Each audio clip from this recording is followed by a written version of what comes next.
Kecamte ketal Montri Okrani Bishingo Kurip Helaimung Abani Bagai Kogromani Yagolobo Shebuk Kamazak 10,323 Frengnerokni Bagai Tabuk Shakzora Mungsha Shaktar Mung Nahalia Hasti Haphang Peba Borni Sanmungno Supungwi Rwjakya Honkhe Hasti Haphangni Jotto Kesekerengno Lukurokni Bwsakngo Tubujaknai Jasal Charigo Agortala City Center Bwsakngo Kaisa Kokthung Panda Khalayei Abo Hakino Damrok Mungrika Shebuk Kamazak 10,323 ni Frengnerok আমাদের আমরণ অনশনের তৃতীয় দিন এখন পর্যন্ত আমরা সরকার পক্ষ থেকে কোনো মেসেজ পাইনি বা সরকার পক্ষেরও কেউ আসেনি বা আমাদেরকে কোনো বার্তা দেয়নি।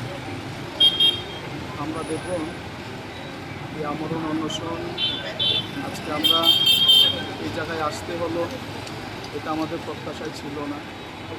আমরা এখনও আপনাদের মাধ্যমে করুণভাবে আর্তি জানাতে চাই মাননীয় রাজ্যের মুখ্যমন্ত্রীকে।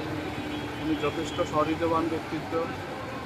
আমাদের এই 10,330 করুণ আর্তি যেন ওনার হৃদয়ে স্পর্শ করে এবং আমাদেরকে যেন পুনরায় বিদ্যালয়ে পাঠানোর ব্যবস্থা করে এবং আমাদের এই অনশন মঞ্চকে যেন পুনরায় উঠাতে উনি সাহায্য করেন ওনার একটা সদর্থ ভূমিকার মাধ্যমে। অনেকজন শিক্ষক শিক্ষিকা অসুস্থ হয়ে গেছেন। গতকালকেও 2 জন শিক্ষককে আমরা হসপিটালে পাঠিয়ে এখান থেকে পাঠানো হয়েছে। পাশাপাশি আজকের দিনে একজন শিক্ষক এইমাত্র আবার হসপিটালাইজ করা হলো। অথচ মেডিকেল টিমের কোনো সহযোগিতা প্রশাসন থেকে আমরা পাইনি।